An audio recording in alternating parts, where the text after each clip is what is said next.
heart breaking, we are taking, this is our time. Just breathe, this won't be a hard fight. The truth, the truth cash shadows in the night.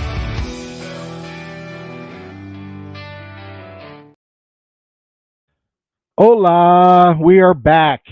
We had a week off. It was enjoyable. Um, Johnny went on vacation, and I got a chance to go out in the woods and set up some trail cams and do some stuff. So it's really good to get back into the norm and have some days off and get to enjoy doing what I love the most, and that's out there looking for Bigfoot. Like I said, getting out in the woods is a win-win for me because even if I don't find anything, I'm doing what I love. I'm hiking and I'm in nature and I'm just enjoying myself. And being out there really recharges my batteries and stuff like that. So really enjoy it. Tonight, Johnny will not be with us. He's like I said, he went on vacation. He thought he would be back in time for the show, but he messaged me a couple hours ago and said, "Look, I'm not going to make it. I don't know if it's traffic or what's going on, but he's not going to make it, and that's okay. You know, um, he's with the family, and that's extremely important. But he had come down to Florida, I believe, and up in the Panhandle area. I think he's more further way up north compared to where I'm at, and so safe trip. I hope he gets home safe and stuff like that. He may come. We might be shocked, and he jumps on and says, "Hey, I want to come on," and we'll get him on here and go with the flow and stuff like that. Hey, TWT, let me see who's in here right now. So Sharon was in earlier. She'll probably pop in a little bit later. I don't think people. I forget exactly where Sharon's at, but she's not on this side of the pond. So it's definitely a time difference for her to jump on and stuff. But I love it when she does. She's always here. Sunshine, my favorite person. She's awesome. I'm glad to see you here. TWT is in the chat room. Good to see you. Um, so we're gonna have a great night, a lot of fun. It's good to be back. Like I said, we try to do these shows every other week, but sometimes we get overloaded. Like right now, we are literally gonna have a show every single Friday this month. We just got a lot going on. Our next break will be Fourth of July weekend, and of course, we're not going to do anything that weekend. Everybody should be with their families and stuff like that, and having barbecues and enjoying themselves. And then we'll get back into it the following week, and I think we have two shows back to back, and you know, then we go from there. I think we're scheduled through, I think, into August, so we're kept pretty busy. But with that said, if there's anybody, hey John, how you doing, buddy? If anybody out there, John will be on the show. Um, if there's anybody out there that wants to be on the show, just hit us up at sasquatchunredacted@gmail.com. Just email us, tell us a little about yourself, about what you want to talk about, and we will absolutely get in touch with you. We're really good about staying in contact and reaching out to people and stuff like that. I think if we still had Rolodexes, from the 1980s, I'd have a full Rolodex right now with the amount of people I've got to meet and make contact with and stuff like that. So, but everything's on my cell phone, so it's a very long list. So, um, who else we got? Anybody out there? Just say hi, and I will definitely acknowledge you. Because once we get the show going, you know how it works. It is all about the guest. We want them to have the stage. We want them to talk. We want them.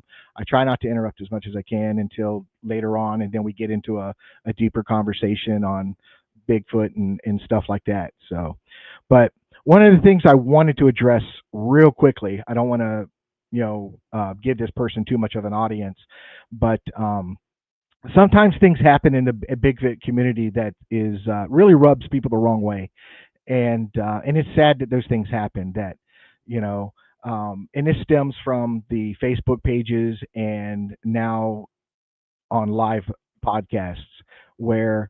My advice to people, hey, Florida Seminole Warriors, you're good to see you again. There's my buddy Lenny. How you doing, Lenny? Um, so if and we see it all the time, if you do not believe in Bigfoot, don't come to these Facebook pages and make negative comments and try to rile people up and stuff like that. Um, Find something that you're happy with and join that Facebook page so you have input and you can be around like-minded people. The Facebook Bigfoot pages are for people that are into this field. They're either enthusiasts, they just really love the subject, or they are um, believers, or they're knowers. And we like to be around like-minded people and have discussions and share information and stuff like that. And when you have somebody negative come in and start just you know m- you know making comments about the existence of Bigfoot, I find it very amusing that they want us to constantly give them proof, but they don't bring anything to the table other than them just making negative comments. So just those people that are out there, just kind of find something that makes you happy. So with that said, a person had gone live and made a comment um, about another podcaster, and it was very rude. And that person is receiving a lot of backlash, and that's a lot of people in the community have come together to protect this podcaster and let it known to this other guy that what he said was wrong. It was rude. It was disrespectful. It had no merit whatsoever.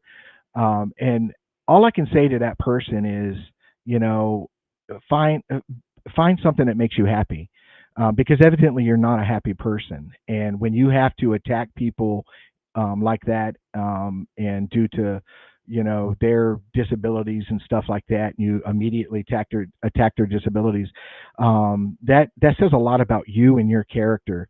And you really should, like I said, find something that you find enjoyment. Life is too short. Life is entirely too short. Um, the goal in life is to be happy until the day we die. And you're not happy, find something you're happy with, find something you enjoy, and then do that. Okay, instead of going out there and being negative to other people and stuff like that. So um, I don't, like I said, I'm not trying to give this person an audience. It's just my viewpoint. I've been watching it.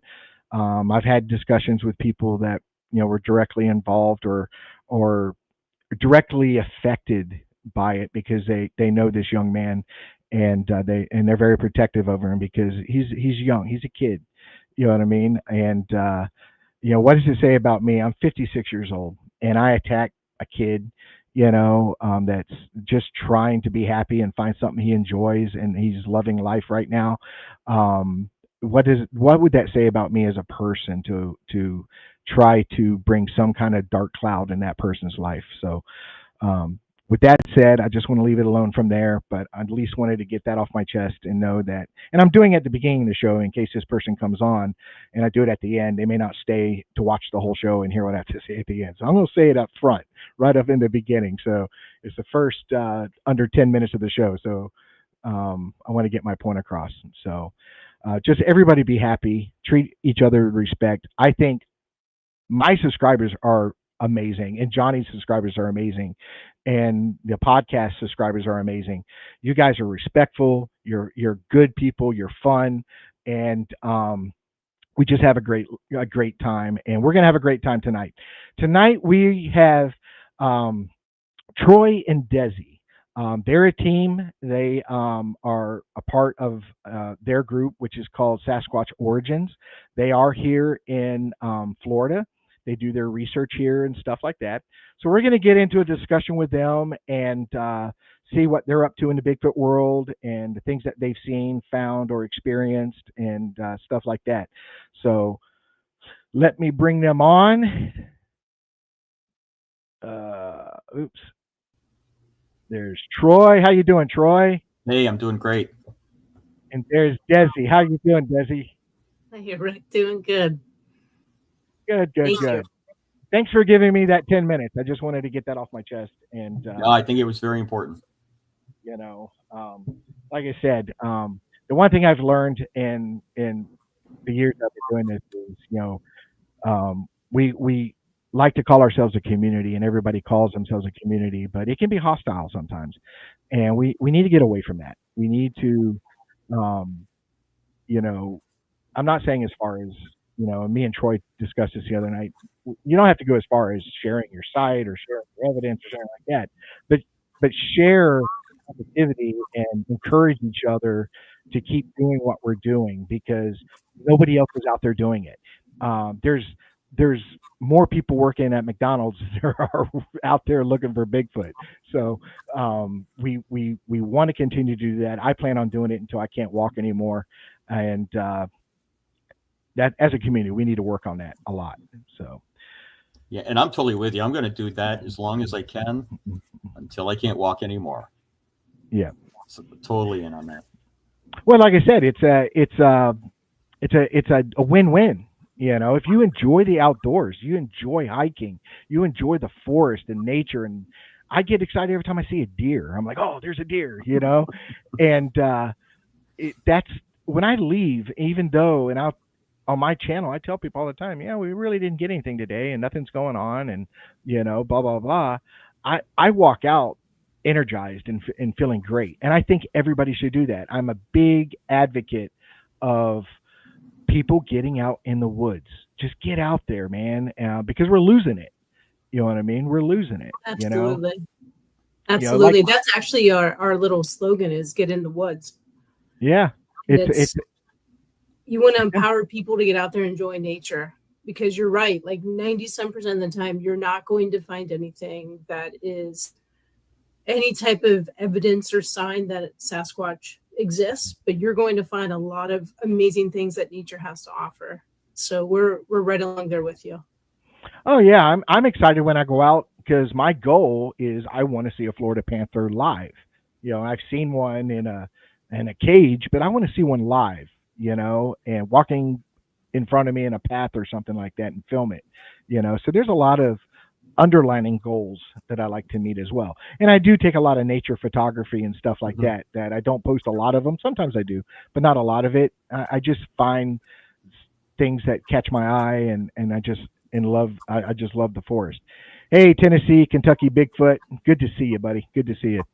Yeah, I do the same thing. I do a lot of wildlife photography as well. I did more of it before I started Bigfooting, but now more in the video. But definitely, we go out there. We're just out there just this past few days ago, and during that time, we found of course, the Withlacoochee is really low. Withlacoochee, sorry, is really low. It's dried out mostly. We found a gator den, totally exposed. So these are the things that you find out there. How many times are you going to come across a gator den? Of course, obviously, it's been abandoned currently because the water is just so low, but it's the way it is. But it's always exciting. Always exciting. Absolutely. So I definitely encourage people to get out there. So let's get into it. Let's get into how long have you guys been doing this, and when did you guys become a team? And we'll start from there, and talk about your research, and then we'll get into if you've had an encounter, and we'll talk about the encounter. Yeah, that sounds great. Either one, raise your hand first. Yeah, I can jump in, unless I don't know if that's Hastings or. Yeah, let me take care of my cat. I've got cats. Once I start talking, they start coming in. Let me get rid of them. Hold on one second. Go ahead. They're great cats too. You can tell that they're family to Troy, but yeah. So Troy and I've been together, Rec and the audience, for a little over 4 years now. So we met in 2021. And it was a meeting at one of the Great Florida Bigfoot conferences. So we had an opportunity to connect like you have with, most of those events, and meet new people and share your passion for what we do, and find people that you click with, right? Not everybody has the same level of commitment, I'd say, knowledge, and just, that personality where you get along with somebody and it just, the rest is history. So we had an opportunity to meet, we started chatting, and we became very close ever since. And, we've been doing this together, like I said, a little over 4 years, and we pride ourselves on really getting out there as often as we can. which is difficult, as you know, right? Everybody works, you have family, you have other commitments. But that time together that we spend in the woods is so unbelievably invaluable. So you really get to know the person you are spending that time with. And that's one of the biggest successes for me in this relationship. Now you have children, right? Uh-oh. Desi, did you lock up? Yeah, she locked up. Oh, she's Now, back. Desi, sorry, you locked up there for a moment. You have children, right? I do. I have a set of 5-year-old twin boys. I'm a twin. I'm an identical twin. Oh, okay. I am. So if something happens, it wasn't me. Do you? Is this something you're going to encourage them to get involved into? Absolutely. So they, when about the age of 3, they already could do their own whoops, which I think is kind of step. Sorry, guys. I think I jumped out there for a second, but no. When it freezes up, just keep talking because we can hear you. Oh, terrific. Okay. So they've been able to do whoops at the age of 3. And they know the different types, some of the different types of Sasquatch, easy color differences between the Yeti and the American Bigfoot, we'll call it. So yeah, they're really into it. And the hope and the intention is really just to get them appreciate nature and get out there and feel comfortable doing just everyday things in the woods. And we have an opportunity to camp as a family every now and then. And so we really take pride in that. Very nice. My dad was the same way, getting us in the woods. My uncles, a lot of lessons learned, taught me what poison ivy was.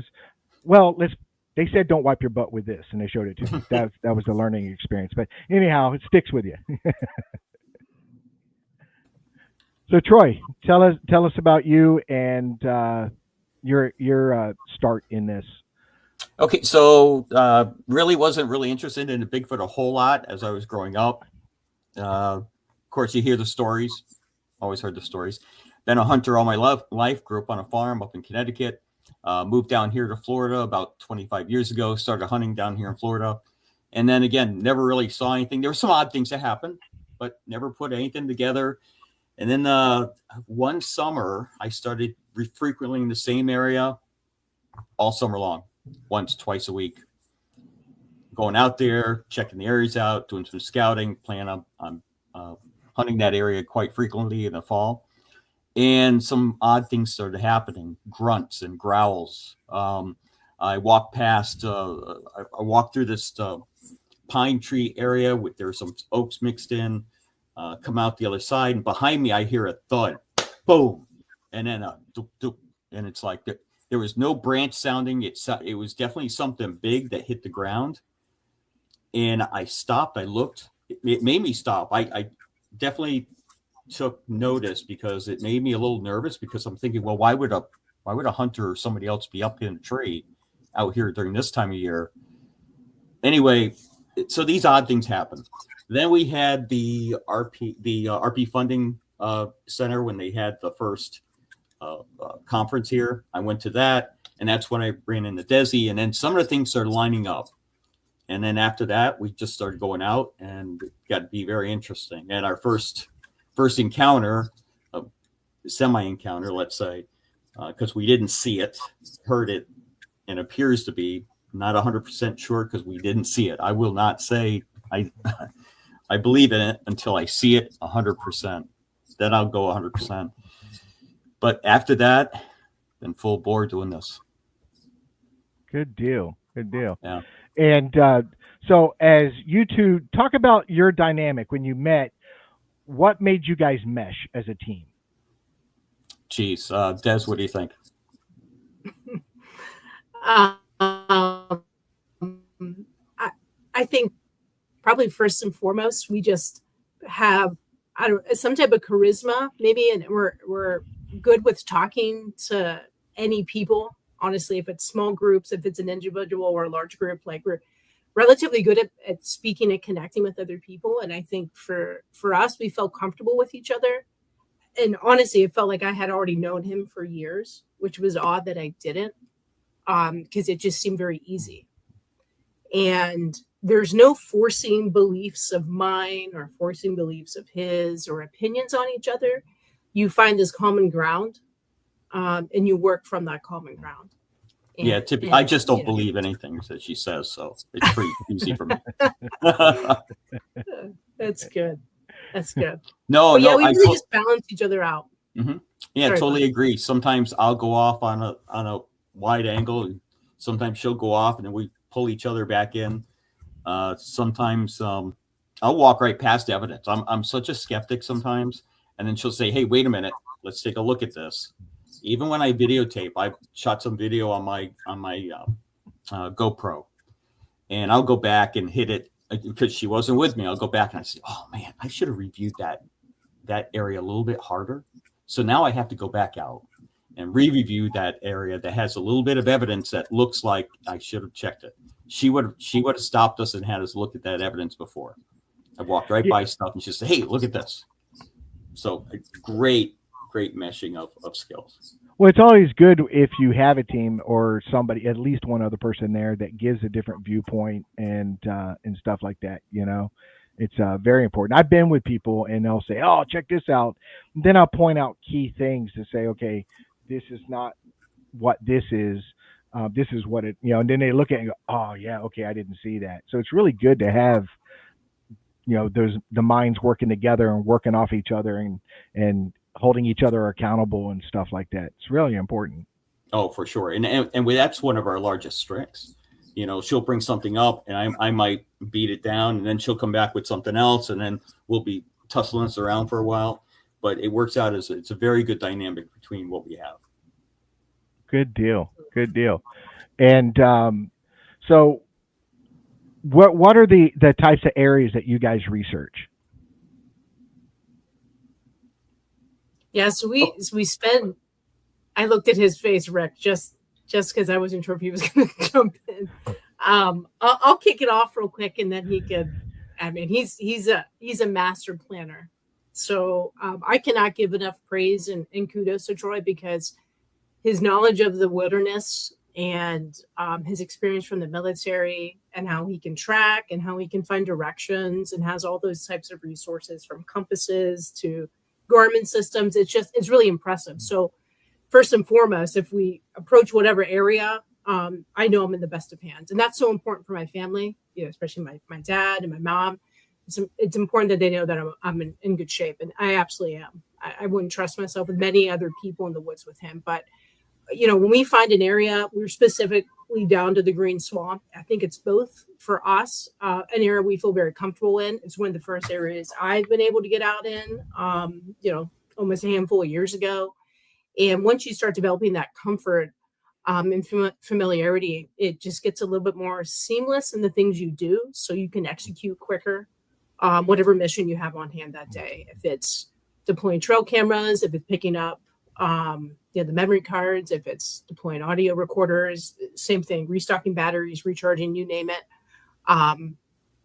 We do that relatively seamlessly because of our experience together, but most importantly, because of Troy's comfort in the woods. So primary area is green swamp, and we've been kind of crushing things in certain zones, we'll call them. Is going in certain zone, getting through there, seeing what seems to be important. If it is, the plant life, the wildlife, the water source, what was the weather that day or days we were there, all those things that are important that we know the wildlife is comfortable experiencing, and how that comes into our bigger efforts of trying to answer this unsolved mystery. Very good. Wow. Go ahead, Troy. Back that up, buddy. The reason I have all that equipment is because I get lost all the time. No, when I first moved down here, I used to hunt the woods up north. I knew it. I would never get lost, right? Come down here to Florida. I'm out in the swamp. I'm going through the swamp. I'm going, oh, well, I think I'm going to turn around and go back, right? I'm done. Going to head back to the vehicle. I turn around. Guess what? It looks the same as the way I was going before. Because down here, everything's flat. The swamp all looks the same. You get water out there. Everything looks the same. It's a totally different dynamic than up north. Totally different. And you can't follow your footprints because the leaf litter here is so thick. You don't leave prints. And if you're in the water, forget about it. And that's where I got. So after that, Never left the house without a compass. Always, if I got a Garmin, even better. But of course, the Garmin, if you got some overhead that blocks the signal, it's going to be tough. So I find a compass. I make sure I know where all the major landmarks are such as maybe a road or a creek or a fire break or a trail of Florida trail of some sort. So I know if I head east, I'm going to run into this, west that, north this way. So I know that I can get out from where I was in. So that's really important to me. So yes, I have invested in Garmin. I upgraded my cell phone, so now I can pull in the satellite communication as well for navigation. So we've got enough repetitiveness that we won't get lost out there. So that definitely helps. But also, getting out in the woods is just getting a feel for the woods around here. Just there's so many different areas. Like right now, this time of year, that with the Lacucci, it's dried out. It is totally dried out. So we get the chance to investigate that, and we set primaries, right? So we're going to have a primary that we're going to set. We're going to eventually cover everything, but the primaries are to see if we can find some tracks, see where we can find most evidence, see where the animals are going. And of course, like you said earlier, if we don't find anything, geez, you know what we just spent time doing in nature? Some of the scenes that I've seen out there, the landscapes are just magnificent. The animal tracks, I get crazy over animal tracks. If I find animal tracks, I'm excited. Otter tracks, deer tracks, hog tracks, bobcat tracks, you name it, raccoons. I love it. I love it all. So I just don't go out there for that. And we think engaging in all the animals and the plant life and the water sources, like Desi said earlier, is really important to make sure that you work all that together in your research. Because if you don't know what's out there, you're going to have a hard time. And just like animals, some animals, they prefer, like up north, man, the deer love the apples. Down here, it's a little bit different. They might like the berries or the grass or whatever it is. I know some wildlife areas, they actually put in some grass for the deer to get drawn to. Anyway. Yeah, and I think also this is one of the challenges I have being independent. Is I can only take so much with me. There's been people that have been with me, and they know that I carry a lot of the camera doesn't capture exactly what I'm carrying, but I've got a backpack on. I got a chest pack on with gear. I've got a leg pouch on with gear. You know what I mean? And so, but then I'll get out there, for example, I'll find a print. I'll find some, oh, wow, this is really good. I like this. But I have no casting material because now I got to carry a gallon of water. I got to carry this heavy thing of casting material, and I just can't do it all. So at that point, I have to document. I have to measure. I have to photograph at different angles, and do everything I can to get as much documentation as I can because I can't cast it. I would love to have a bunch of casts and stuff of different animals and different things that I've come across out there. I just can't carry it all. So with you two guys, you can split that up, you know what I mean? And say, hey, do you have room for this, And we do that. So right. Yeah. We do that. We carry out casting material now. We made one big mistake early on when we were looking for prints and evidence. And ever since then, we take casting material or have access to it, where if we have to go back, we'll go back. Depends on the loadout that we have that day. Are we spending an overnighter? Are we doing 2 overnights that weekend or that week? So it all depends on what we've got. And if we bring our bikes, if we get our bikes, access to our bikes as well as a resupply. Well, and we talked about that, and there's a lot of people doing it now. A lot of people where the e-bikes is a fantastic tool for researchers because it can get you further, faster, and less energy. You know what I mean? And because everybody's heard me say it, as far as you hike in, you got to hike that back. And when you hike back, you're half the energy you had when you walked out there. And I found myself a couple of times where, man, I wish I could fly because I was worn out. I was tired. And I know that I at least got another mile to walk. running low on water, and I'm 56, man. You start getting tired. And like I said, I'm carrying all that gear. So it's another, 20 something pounds I'm carrying on me at all times. So it's, I can see the benefit of having somebody, Oh my gosh. So just saying, Desi, anybody out there, I don't mind somebody going out with me. Just saying. me and Desi, we were out there. We were out one night. Oh my gosh, how long ago was that? A long time ago. And we were walking. Like at least 3 years ago. Yeah. Yeah, and we were walking. And what time did we start? I think it was like 6 p.m. we started. It was going to be all nighter. So at 6 p.m., we get out in the woods, set up like a little base camp or starting point. We sat there for a while, waited until it got darker. Then we started moving on. And we were out there until 7 o'clock in the morning until we got out of the woods. We covered a lot of ground. I still remember we walked up it just became light. It was around 6 o'clock, 6:30. I don't remember.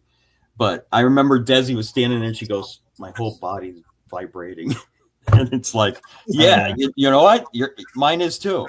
I mean, we were just walking for it must have felt like 10, 12 miles at least. I think it was 8 or 9 miles when we went back and looked at our watches. Oh my gosh, it felt much longer than that.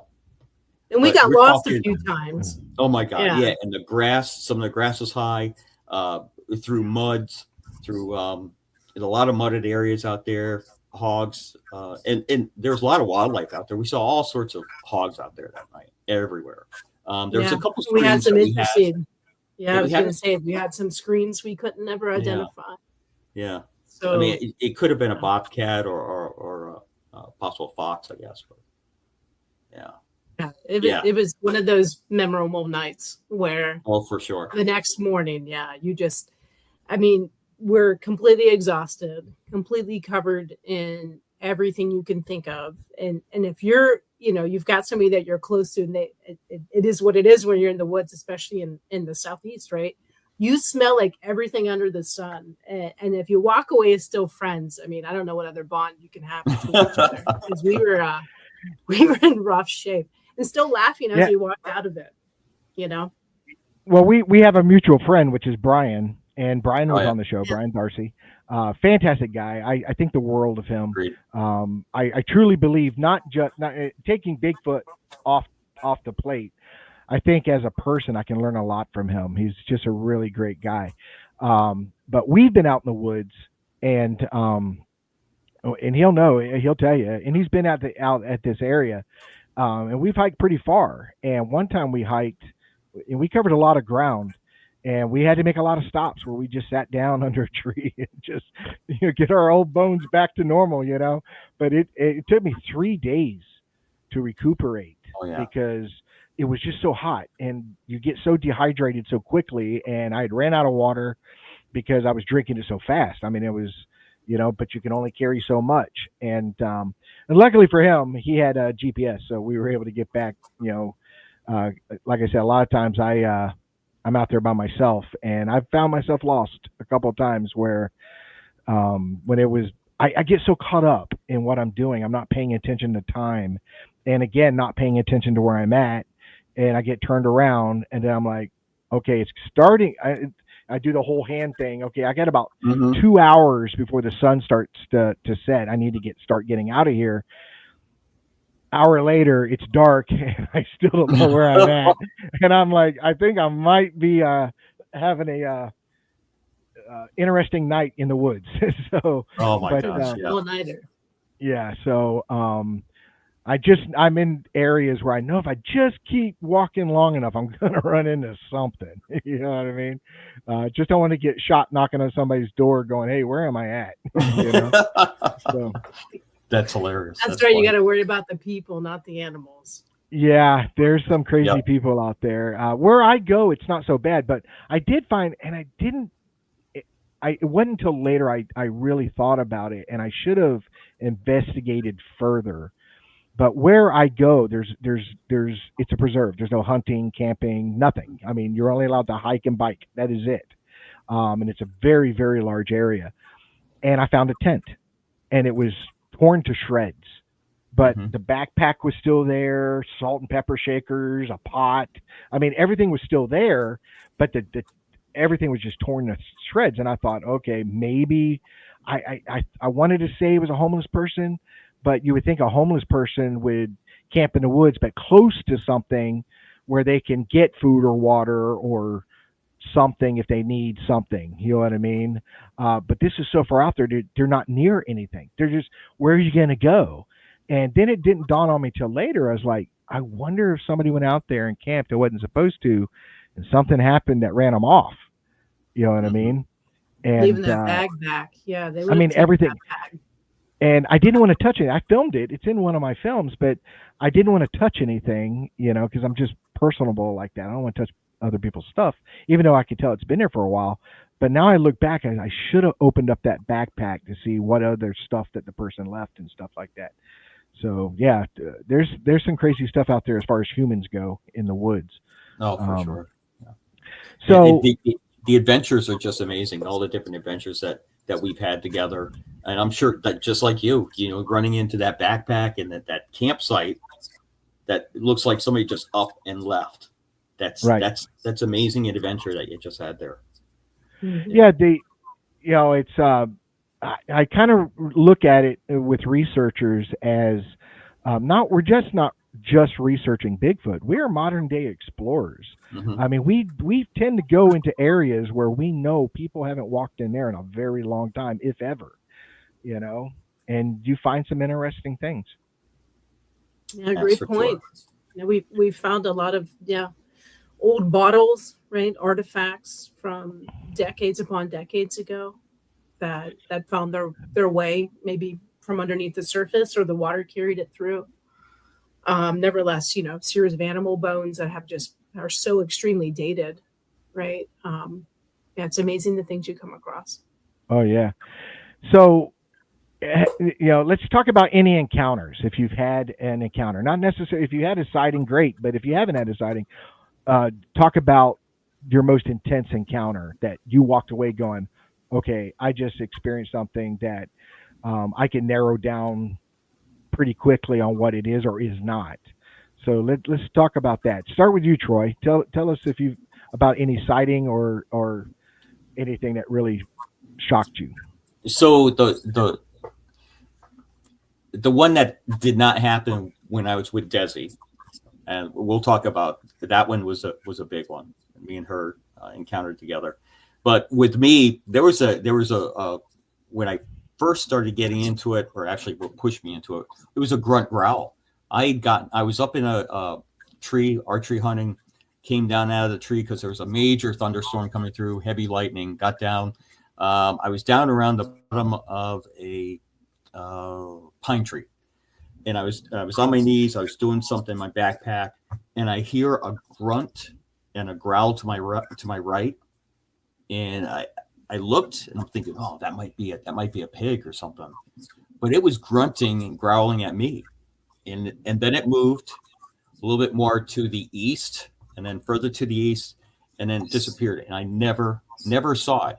I never saw it, and I've never heard a pig do a grunt growl before. That I know they can make all sorts of sounds. Their vocal variety is amazing. But this one was just kind of weird in that area, and I sat there and said, "Now this is something to take charge of. Remember," and that's really one of the big ones that set me on the path to go to a conference. But go ahead, Des. That was a great experience that you shared, because it was one of the first ones when you felt comfortable with me. You opened up, and I feel like you put yourself right back in that scenario, and it became very vivid for me how you explained it. So that's a great one to pull out. For me, prior to Florida, I'm originally from Pennsylvania, Western PA, and I've been blessed to grow up with family that have been open to, we'll just say, world's oddities, right? So on both sides of my family. And so I've always, from a very young age, have looked at things probably a little bit more unique than most of my friends. Just was the way I was raised. And so I didn't have any pinpoint experiences growing up prior to Florida that would make me think it existed, but it was talked about very matter of fact as if it did. My dad,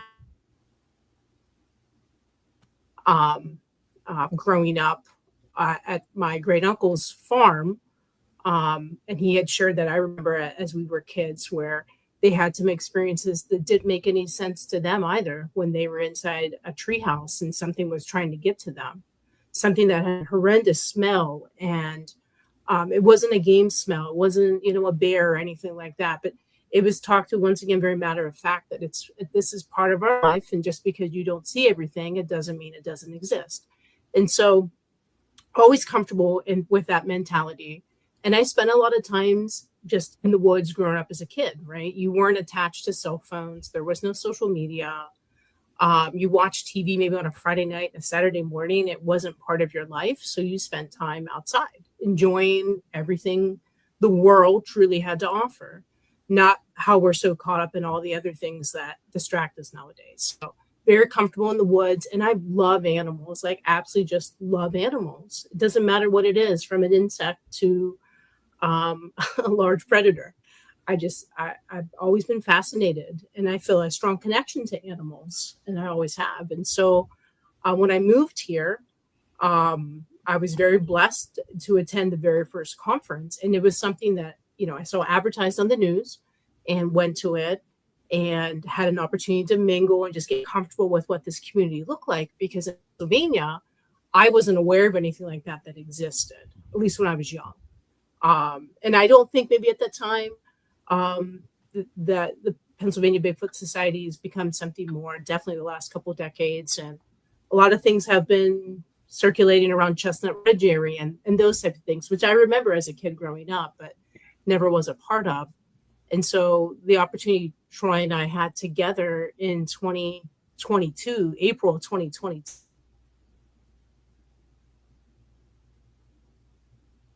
We'll give it a minute. Okay. Yeah.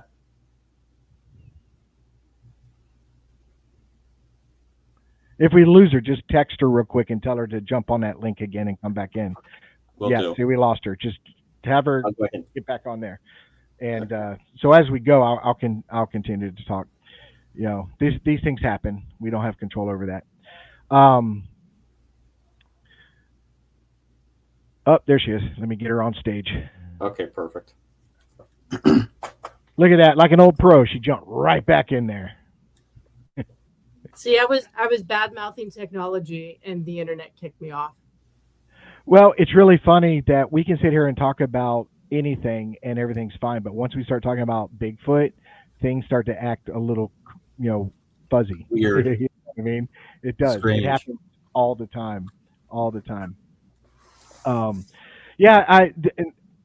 Back in the day, years ago, I've been up to the Bradford, PA area, all the way up to Cuba, New York, up into that area.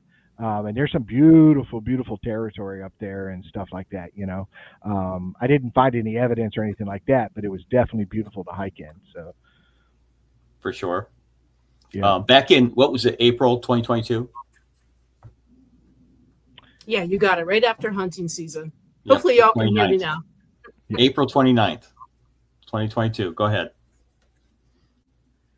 Yeah, so sorry about getting kicked out there, guys. But so late a Thursday night, Troy and I just were chatting and decided we're going to head out first thing on a Friday morning. Friday, just, randomly, maybe we'll get out there and it'll be low volume traffic with people because people are working.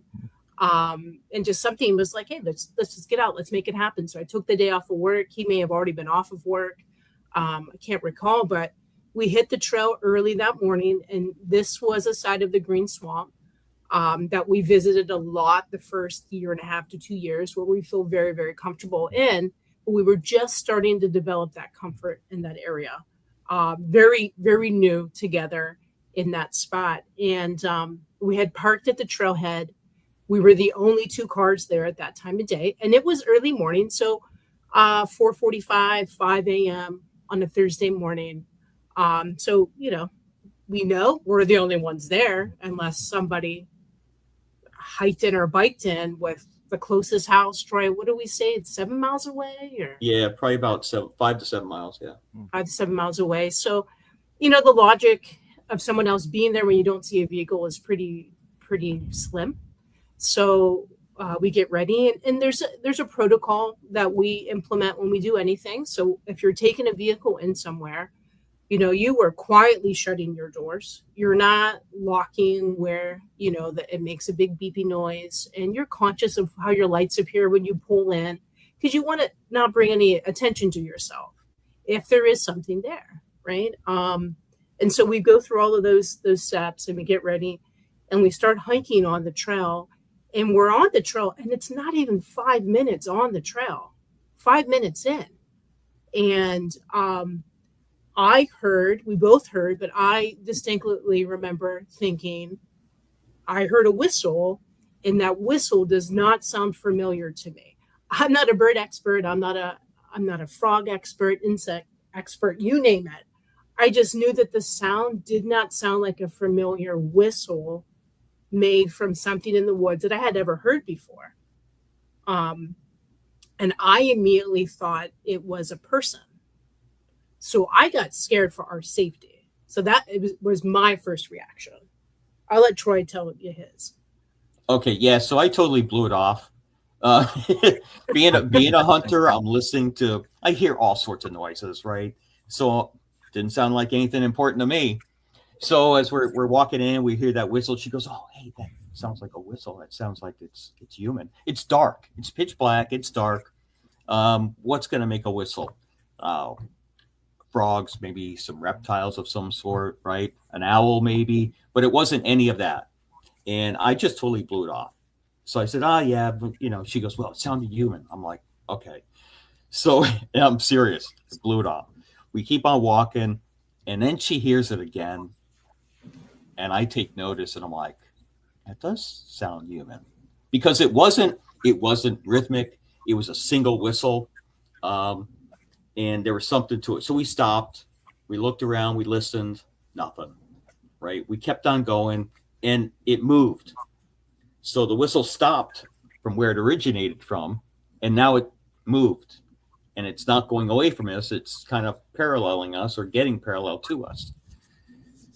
So as this continues on, there's another time it whistles again. We stop. I break out my night vision. I didn't have thermal at the time. Broke out night vision. I'm looking. I don't see anything. We're there for a good 5 minutes. And the whistle ends up paralleling us. And now it's staying with us. And I'm thinking to myself, some of the research I've done, they talk about how, maybe one will be making noise and another one might be flanking you or whatever. So now I'm watching. We're watching all over. We continue on. I think it happens twice more. And the last time, it's in the wood line. There's a open space, 75, maybe 85 yards to the wood line. I hear a whistle out there. She's just to my right, and I've got the night vision out, and the whistle goes, and I hear a snap, crack. We both hear it. So now I know it's something big. Something broke that branch. It wasn't small, and the whistle was right with it, so it was combined. And almost at that same time, she says, "Troy, what's this?" And she had her green headlamp, hanging down by her hand. I turn around, and there's a footprint. There's no doubt about it. There's a footprint on the ground, and it's not a big footprint. It's 6.5 inches long by 3.5 inches wide. So that matches up with juvenile. There's no arch to it. It's a flat foot all the way around, 5 toes, no claw marks. We end up finding 19 tracks and then 4 knuckle tracks. I shouldn't say 4. That's wrong. 2 knuckle tracks, where actually it might have been 3. But yeah, anyway, so we've got the knuckle tracks, and we've got those 19 other footprints. Some are very well where you can see how the pad just laid and pushed the sand out. And you can see how it just set right in. And you can also see the individual toes. If you go to our website, I think you can see them there. Facebook page, you'll see them there as well. But you can see where that pad just set right in there. And the thing is that we're talking 5.5 miles from any home. So what is a juvenile? What's a kid doing? Because after that we measured our I've got grandkids. My 4-year-old grandkid, his foot is 6.5 inches long by like 3 inches wide, very small foot, right? So what is a 4-year-old doing out there in the middle of the woods, right? So we bounced all these things off. We researched it, sent some of this stuff out to other researchers, and it didn't come back as human. It came back as very interesting. Nobody was willing to commit. I don't blame them, I guess. They don't know us. But to us, this is definitely in the Green Swamp area. This was definitely something that we needed to research more. So that's what really bit me, and that's why I've been continuing to do it for the last 4 years. Because if I haven't found any evidence, I'll tell you right now, I wouldn't be doing it today. But because of those, no question. Exactly. There is times I've gotten up and I've had a long week at work. It's Saturday morning. I'm an early riser. I usually wake up around 4 a.m. So I'm sitting here in the dark and I'm like, oh, what do I want to do today? But then when I start thinking about everything I have experienced, I'm like, I got to get back out there. And it just motivates me to get out of bed, get dressed, and get out in the woods. So I get it. I absolutely get it. And like you said, you come from a history of hunting, and so did I. And as you do this, I don't know about you, but what I did was I had to self-evaluate and look back at all the things that I experienced as a hunter that I completely blew off. Yep. You know what I mean? Because I had blinders on. I was looking for deer. This is what I was doing. Yep. And I needed to fill the fridge, you know? And so all this other stuff was just an annoyance or just whatever. But now I look back on it and I'm like, you know, could it have been? You know what I mean? You start to second guess those things that happened, 20 years ago, you know? Richard, you're so right. I've done it. I still do it today where, you're thinking back, wait a minute, I remember that scream out to that west side. What the heck was that? And I totally blew it off. I remember when I was walking out, not once, but several times walking out down the roadway, and I thought I heard something in the wood line near me. I'm not talking 100 yards. I'm talking maybe 25, 30 yards in the thick stuff. Or I should say on the other side of the thick stuff because it was thick along the edge. But it sounded like something was walking parallel. When I stopped, it stopped. So you're not 100%, right? But you begin to wonder, what was that? Did I really hear something? Was it just my mind playing on me? Well, what I do, and a lot of other hunters that I know, especially a predator will follow you. He will watch you and stay off to the side, panther, bear, whatever. But what I will do is, like we always run into it, you'll stop walking, they stop. You start walking, they start. But if you move really quickly and stop real quick, you catch them off guard. You know what I mean? So I would do that. I would walk normal and then walk really fast, 10 paces, and then stop really quick. And then you'll hear them trying to catch you, and then they stop. And you're like, okay, I caught them. There is definitely something there that knows I'm here. You know what I mean? It knows I'm here. And I took all the story away from Desi. Sorry, sometimes I get wrapped up in this. I see this in my mind, and I just keep talking. Sorry, Des. No, I love it. Oh no, we there is no time limit. We'll talk. We'll squeeze it out of you. So I see a note up here. Green Swamp is north of Lakeland, Florida. So if you follow 98 up Lakeland, Florida, you'll run right into the Green Swamp. 98 and 471, those two areas. Colt Creek. If you look up Colt Creek, that'll put you in the area. Right.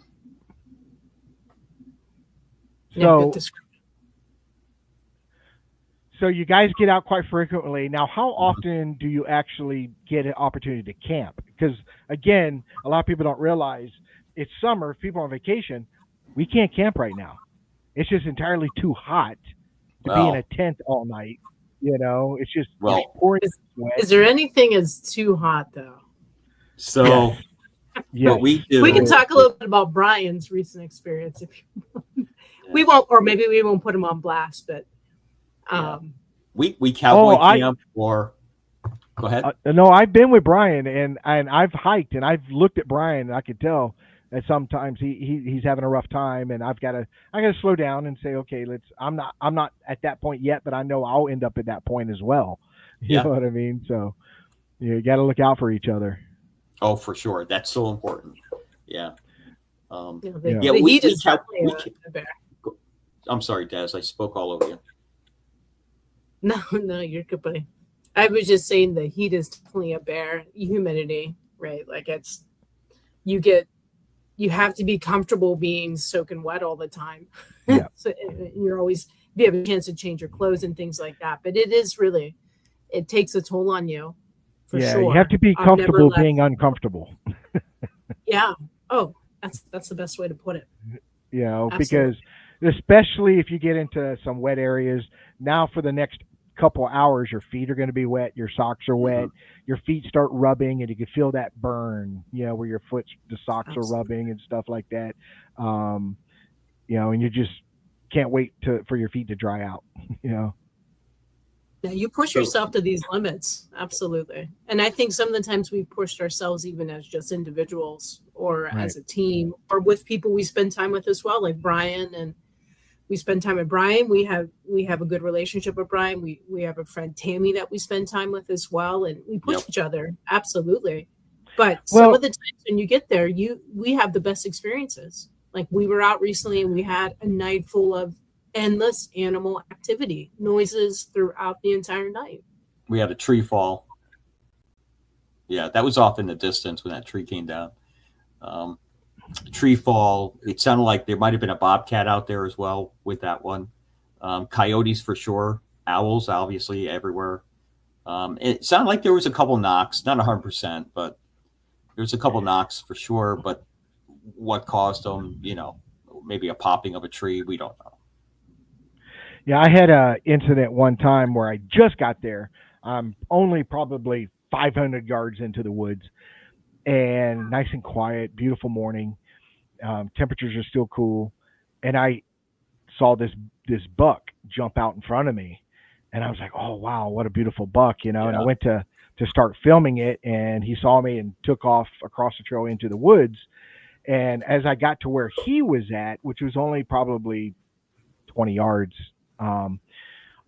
In the distance, in the direction that he went, I heard a tree fall, and it was wet out there, and so I heard it not only break and fall, and it was a big tree, right? But I heard the splash where it hit the ground, and it wasn't until late, and I thought, oh wow, but it wasn't until later I thought about it, and I was like, the deer didn't knock the tree over. He was in that direction, but a deer didn't knock the tree over, and I got to thinking, I wonder, did something push the tree to stop the deer's progression, to stop the deer, or to crush the deer? You know what I mean? Because it all happened once that deer, and he was taking home the mail. So once he got into the other side, he was probably still booking it for a couple 100 yards. And that's about as far back as that tree fell. So very coincidental. Very coincidental. I think I have one of the benefits of being by myself is I hear so much because I don't have anybody to chat with or anything like that. So I hear everything. That is so important. That's one thing that me and Desi make sure of. Desi is our audio person. I mean, there's these tests you can take online. I took this test, and I'm not kidding you. I don't know whether it was a joke or what, but it came back as my hearing was as good as a World War II artilleryman. And I'm like, are you serious? And that's how it came back. It was that bad. But it's like one of her superpowers. She can hear a ton of stuff. So she does all the audio. And when we go out, we don't talk. If we have to talk, we get real close, we whisper, and that's how we operate. Yeah, I've been out with other people that's either called me and said, hey, would you like to join us? Or if they've met with me and stuff. I don't mind idle chat, but not obnoxious talking. You know what I mean? Mm-hmm. I don't mind idle chat and discussions when you're only 2 feet away from each other and you can talk and stuff like that. But, laughing and, making a lot of racket and stuff like that, I'm not really a big fan of, because you do want to hear. And I tell people all the time, if you go into the woods, it'll take about an hour, but after the first hour, your senses start to change. You're smelling things differently, you're hearing things differently, and you're seeing things differently. So all your senses are coming to life. They're coming you're, out. You're immersed Right. into the wilderness, the wildlife. You're getting away from all the urban noise and all the things that you hear, smell, and taste and in the air and stuff like that. And now you're in the environment where you're the oddball. You know what I mean? So your sense of paying attention is heightened. So you're watching what's going on and stuff like that. So you're definitely paying attention while you're out there. For So- sure. Absolutely. Before I forget, we didn't finish up on that encounter. Go ahead. It took us.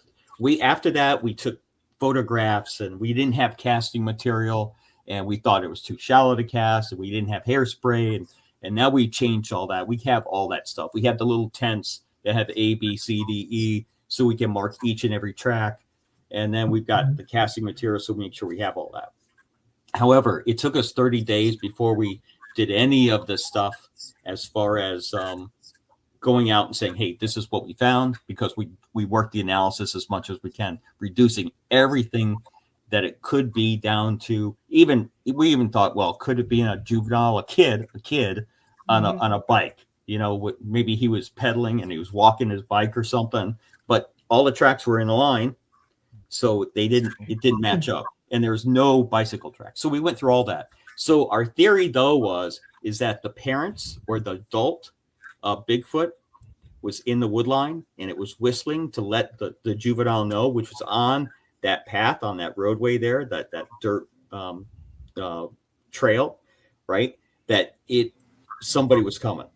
It was warning it, because the tracks were coming east. They stopped, they turned around and went back west. And the whistles, after we heard that crunch, we stopped. When we found the tracks, then we researched the tracks, looked at all those, and the whistles, while we were doing that, were continuing to go west. So the thought was that they met up someplace else, but they were trying to work their way through that area for whatever reason, and we just happened to bump into them. That's what we think happened. Well, and a lot of encounters and sightings is happenstance. You happen to be at the right place at the right time. I tell people all the time, you have just as much a chance, and we see it in the reports itself, where it was just somebody hiking, it was somebody biking, it was somebody fishing, somebody it driving, was somebody driving down the road. It just happens. You know what I mean? The PG film, they stumble upon them. It's so many, and that's where it happens. Unless you have a family that's living in that area and you know it. Right. Because even with the Patterson-Gimlin film, they were actually looking for signs and looking for it. Right. And that's very rare to actually be out there looking for it and getting exactly what you were trying to get. You know what I mean? It's a very rare thing. I think that's what makes the Patterson-Gimlin film so good, is it's so rare and it happened. So, but I tell people all the time, don't take it for granted and stuff like that. Just try and, if you're at home and you want to decide to lose some weight, start hiking, and you have just as much of an experience to come across one of these things as anybody else. And I tell people all the time, with this day and age with cell phones and stuff like that, take your phone with you. You might get one of the greatest footages ever found. You know what I mean? My phone is probably the most important piece of equipment I got, and I have a lot of equipment. I've spent way too much money, and but I was asked one time on a podcast. They said, "Well, what is the one piece of equipment in your arsenal you would take?" And I said, "My phone, because I can do pictures, I can do film, and I can do audio." So navigation. Yep, it does so many things for me.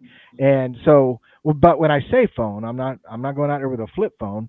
I've got a very expensive phone, and with the best camera that's out there, 100 times zoom. You know what I mean?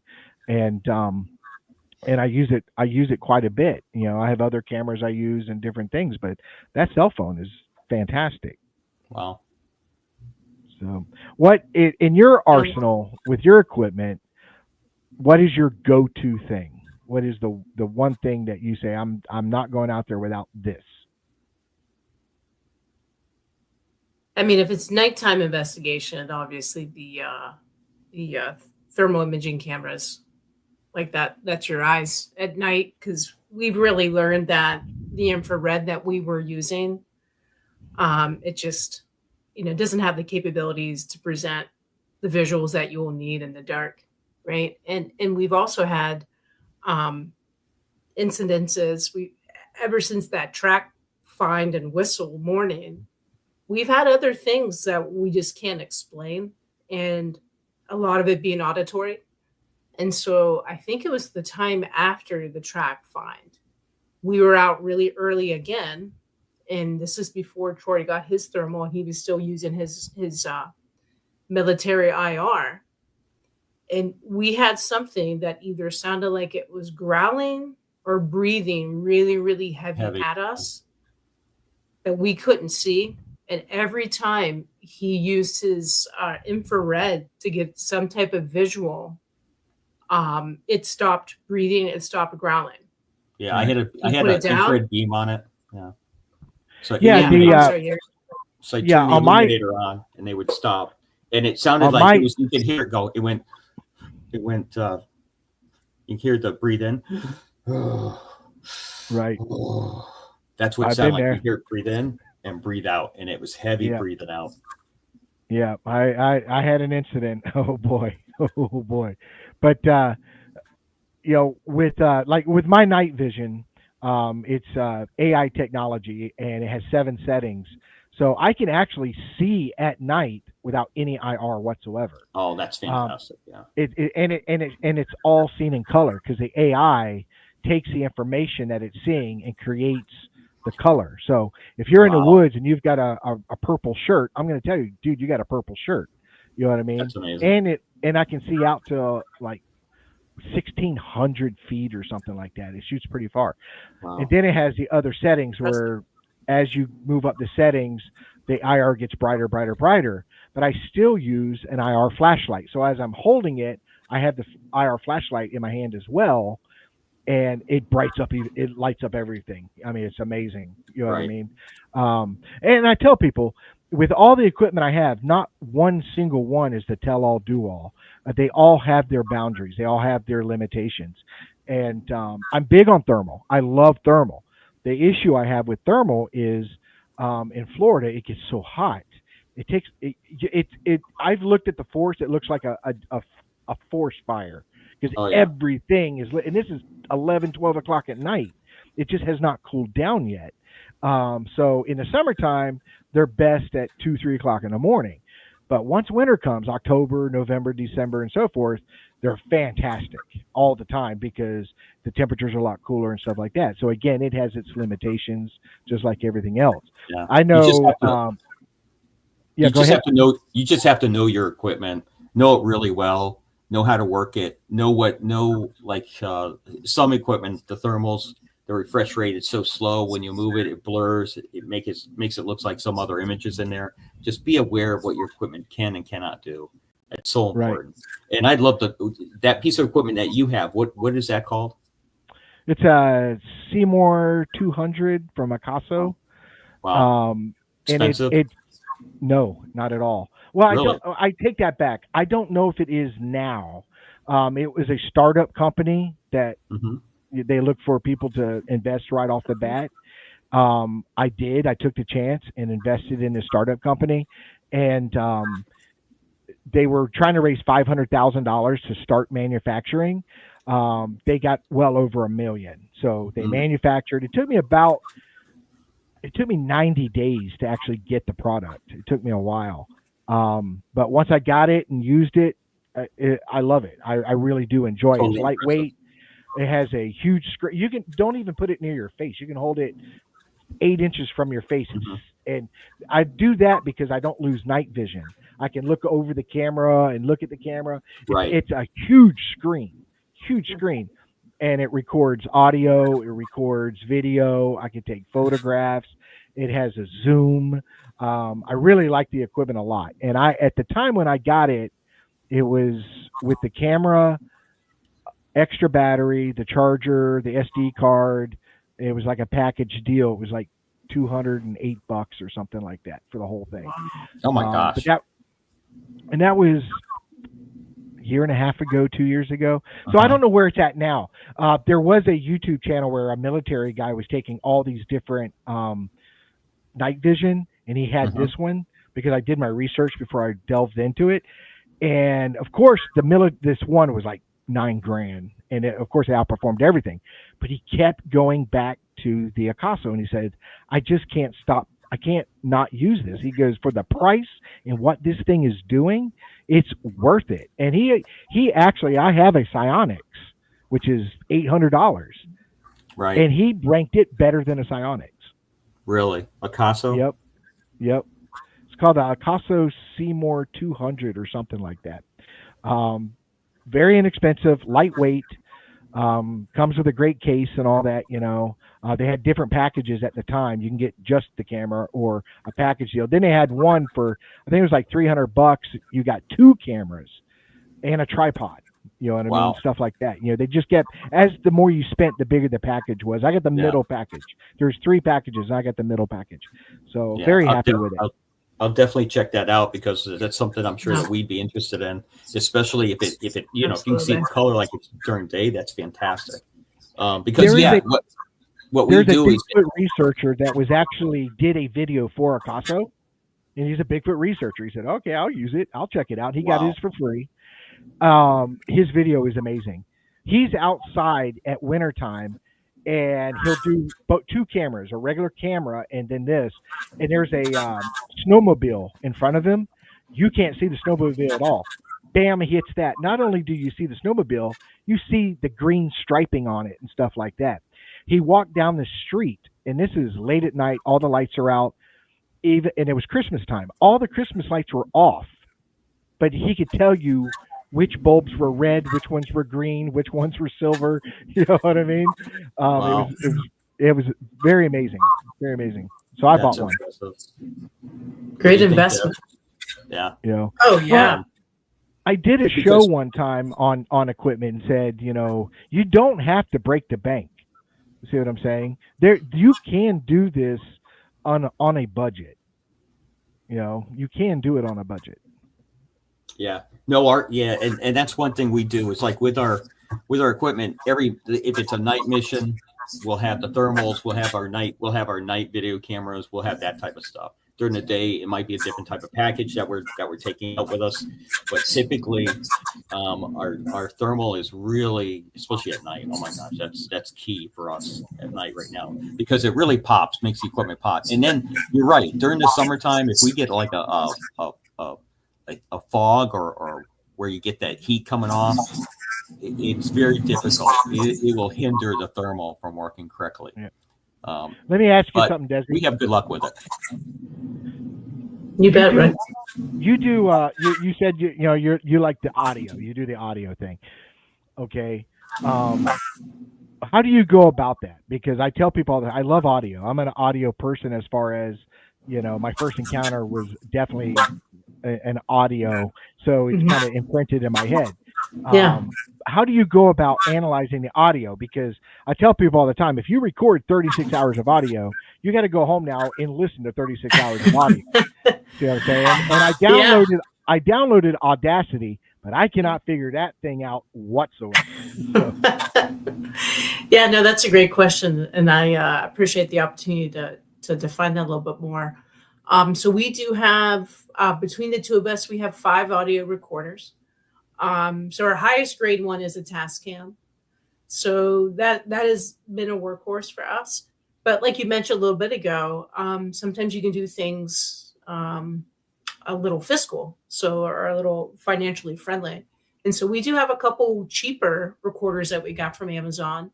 And then I think we have is it a basic Sony Troy? Mm-hmm. The one, yeah. So, and they're all really reliable. I mean, the goal is always to have a recorder that has a shelf life that can last you a week at least, and those are hard to come by.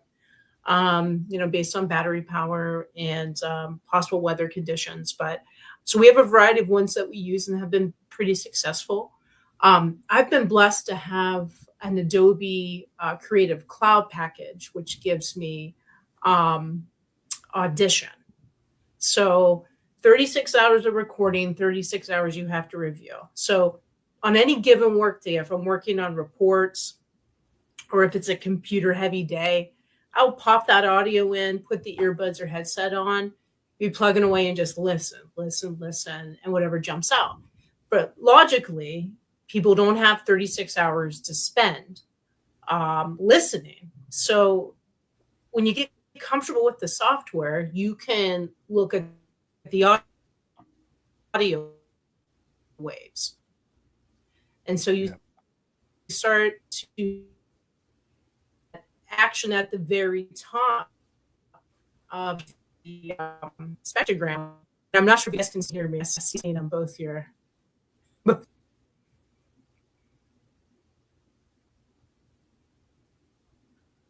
You're back. Yeah, we lost you there for a second. Sorry, guys. I don't know if you can still hear me or not. Now we can hear you now. Perfect. So just to give an example. Every time I have maybe something possibly good to say. This is a list. And what it is when I sit and listen to audio, I timestamp it. So as soon as I turn the audio on, I say the date and time, and then I start the audio and we move away from the area and stuff like that. So when I go back to listen to it, I can correlate that to the time of day. You know what I mean? And then if something happens, I'll stop it, pause it, back forward. I like to listen to it 3 or 4 times. And then if I think it's something good, I jot down that timestamp on the recorder so I can go back and listen to it again. And that's time consuming. You know what I mean? So it's like, I got to get Audacity so I can see the peaks and stuff and kind of zero in on certain things. But I can't figure that thing out to save my life at all. So yeah, Desi does that. Yeah, that's definitely the ideal route. So it's a Adobe Audition. So I'll definitely get comfortable with all the audio impressions. So if you got something that's very high and consistent, more than likely that's a bird or a frog or an insect. Their frequencies are their hertz are very, very high. And then if you have something lower, that could be a plane in the distance because its bass is carrying through and it's lower on the spectrum, or possibly a growl that you catch through there. You're looking for like this sweet spot. So for possible Sasquatch calls, there's a level of hertz that most of them typically fall within.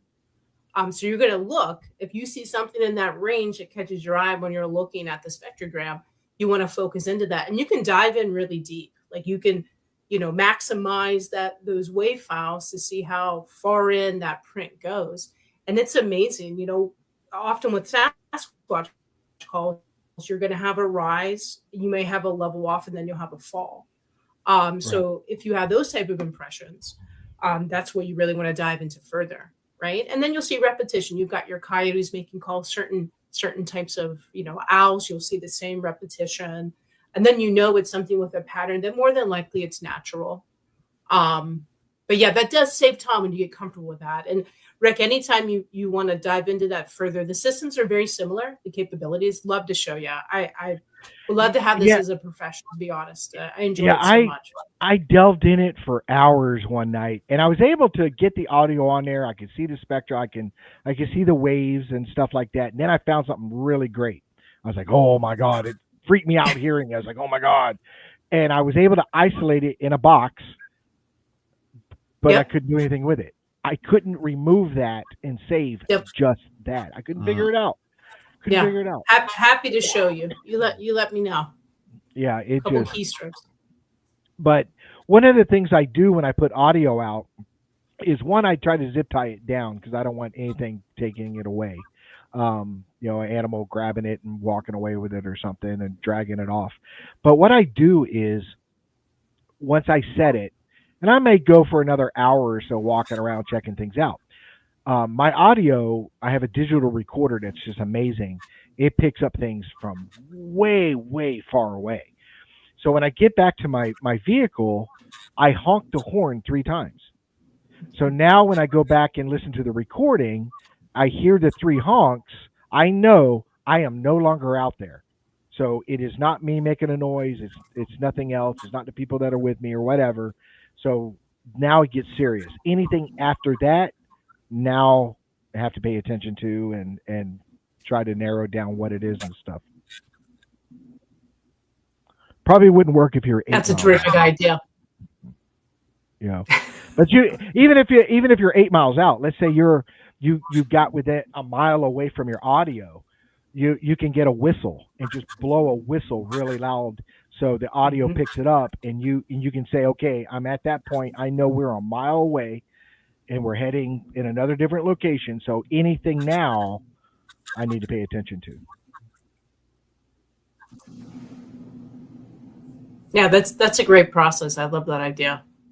And with us, typically we'll set the recorders down, and if we're leaving them for that week or that night, and we pick them up in the morning, we'll do a quick look at the watch. When did we leave it? Mark the recorder, and typically get away from that area. But that's a great idea. I mean, anything's possible, especially if it's a drop and go, right? Which we often put them out. We hang out for a bit because it is an investment, right, in time. So you're driving, you're hiking. You want to spend as much of that time actually out there researching and diving in to the environment, you know. So, but Troy does a lot of our head back in to pull the trail camera cards out and review all the animals that we've caught on trail cameras, and it's amazing the feeds we have and seeing animals that just doing their thing. Yeah, I'm having a battle with trail cams right now. This weekend, tomorrow, will be the 4th time that I'm attempting to be successful with my trail cams. You know, last time I was able to get some footage, a couple, 3 times a deer came out and within 5 feet of the camera and stuff, and it was really fantastic. I love that stuff. But the other camera didn't film at all. And one is facing this way and the other one's facing like this. So there's a cross pattern, but this one didn't film nothing. And it was impossible for it not to catch that same deer. It caught me hanging it, and it caught me coming and getting it, but it didn't catch anything in between.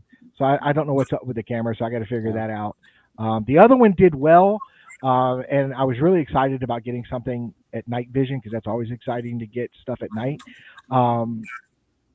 But the next day, it was like something had taken a handful of Vaseline and just rubbed it across the lens. It was that blurry. So I don't mean to laugh. That's funny. I could see a deer through this smog of whatever. You know what I mean? But I had to throw it away because, you know, I had to throw that that piece of footage away because you really can't get a whole lot out of it. So we want you to, Troy, give him the top 2 trail camera incidents. And we want to see if we beat his Vaseline. And I'm going to grab my computer charger, friends, because my PC is going to die. Okay. So, yeah. So, you guys can I went out there one time. I'm putting one of the trail cameras out, and I had brought some chicken nuggets with me. I go, I'm going to throw a few of these out here and see what happens. Right. So I got some. I tried not to get any on my hands, but I must have got some on my hands. And then I went ahead and played around with the trail camera. I don't know what I did, turned it on or whatever. Once I dropped the nuggets down, maybe I turned it on. But obviously I got some on my hands because I had a raccoon, I had a possum. They come up and they were licking the heck out of my trail camera. Just licking it, biting on it. They were all over that thing. I mean, day after day after day. So that was pretty cool. So do you remember the flood that we had last summer? Where we had all that rain, it just flooded everything out. So I had some trail cameras out, and this is afterwards, we're going to recover them, right? And you could see the water had come up and gone over the top of them. Not every one of them, but a few of them.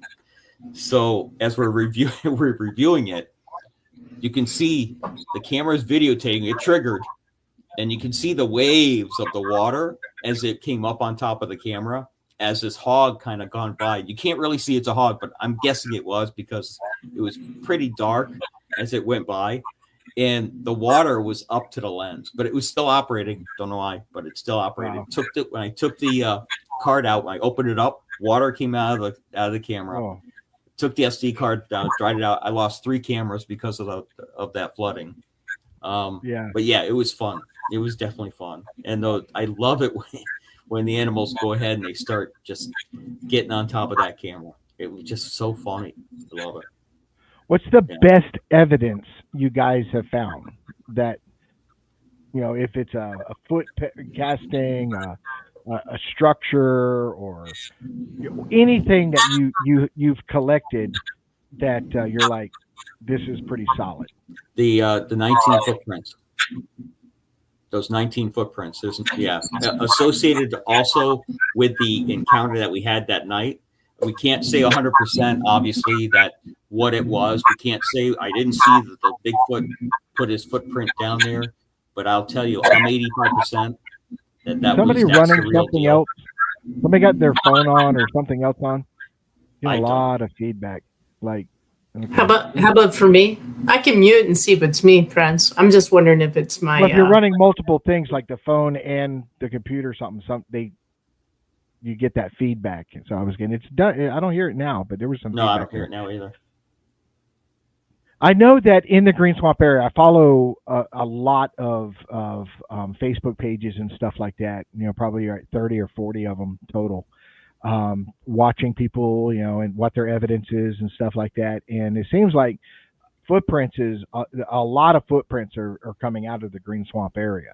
It's not, it's running the gauntlet. Everybody's running across footprints out there. Yeah. I'd be very, I'd I say- will tell you. Go ahead, Des. No, but you go, and then I'll talk about the audio real quick. Okay. So I have come across, there's a guy I know that runs out there in the Green Swamp barefoot. I know his foot is 10 inches long. Might be a little bit longer, 10 and a half inches long. I forget how wide it is. I've got a cast of his footprint around here somewhere. And the reason I did that was to make sure that we knew when we come across this guy, we know we got his footprint. But typically, I look at the ratio. If it's 10 inches long, I want to see a 4.5, 5.5 width track, like 50% width. And it's hard for a human to make it that way. Also, that arch, you want to look for that arch, and you want to look for splayed toes. You don't want the toes together. You want those toes splayed a little out so they're separated. But yeah, I think some people are probably misanalyzing and seeing human footprints, because I've been biking out there on near McNeil, biking out there with my bike, and Brian was with me. There's this lady, she's at the side of the road, on the dirt road on the side, moving debris out barefoot, and she's walking back and forth barefoot. So I guess they call them, they want to be grounded. Right, right. I've heard about that. Themselves. Yeah. So there's people out there that are doing this in nature. So you have to be very, very careful. Also, there's these shoes where they have the toes in the shoes. So you have to be very careful of that to make sure that when you find prints, you have to really look at them and make sure that you're looking at the real deal, because there's shoes that have toes in them now, right? Well, actually, they've been around for a while, but people are wearing them out there. So each individual toe is separate, and they're wearing them out there. They're comfortable as heck, but geez, it's hard to tell sometimes. I was with some guys, and we found a print that very distinct toes. I have pictures of it. I think I just posted them not too recently because I just started a Facebook page for me. Nice.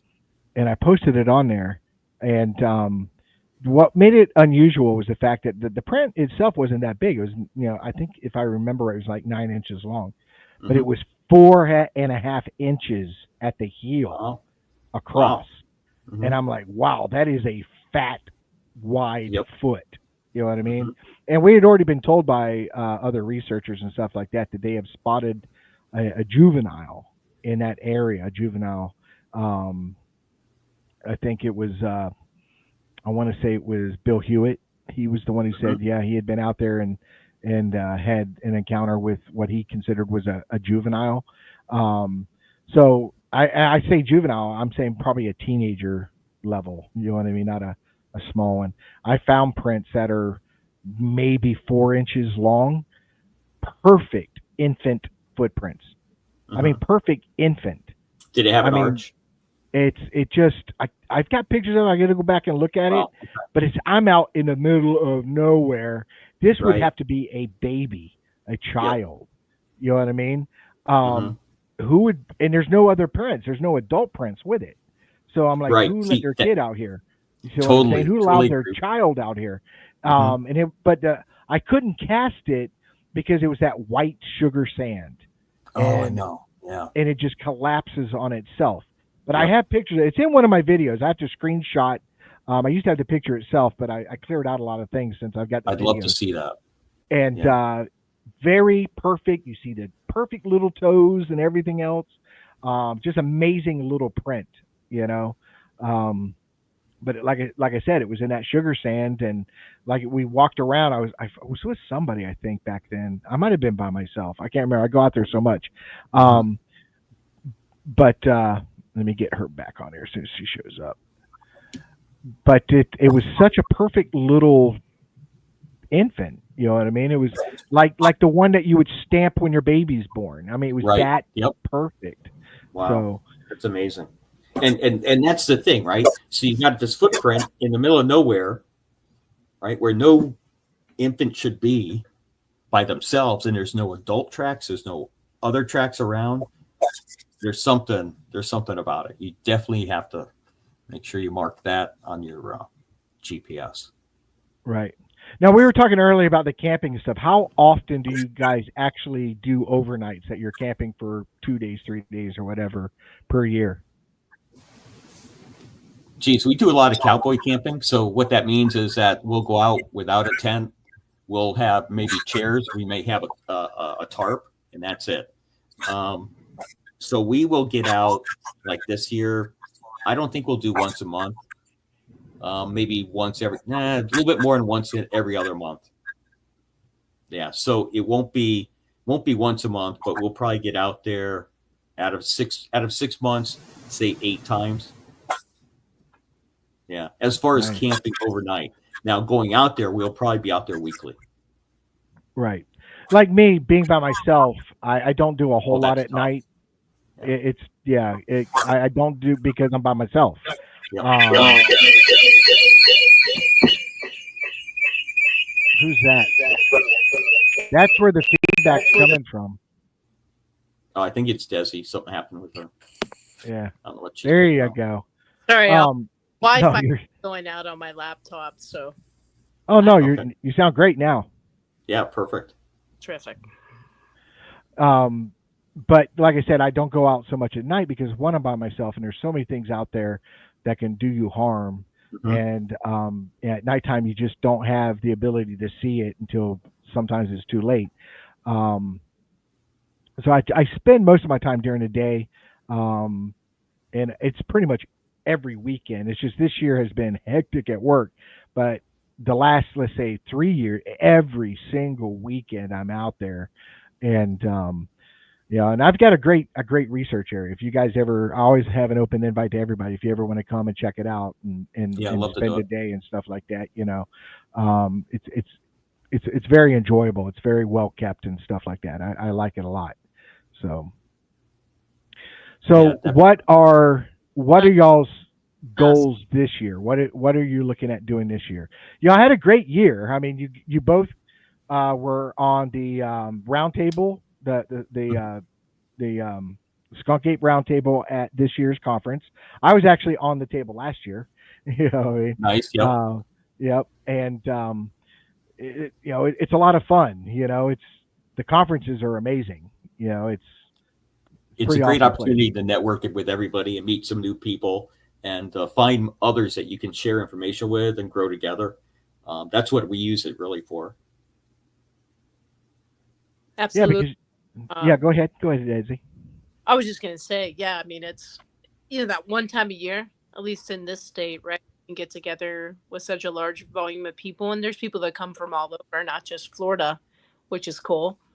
Um, and when we look at this coming future, what we've got going on for our own research is we recently started an audio recorder project. So we've got recorders out there that we're tracking, and we have them stationed a certain amount of yards apart from each other.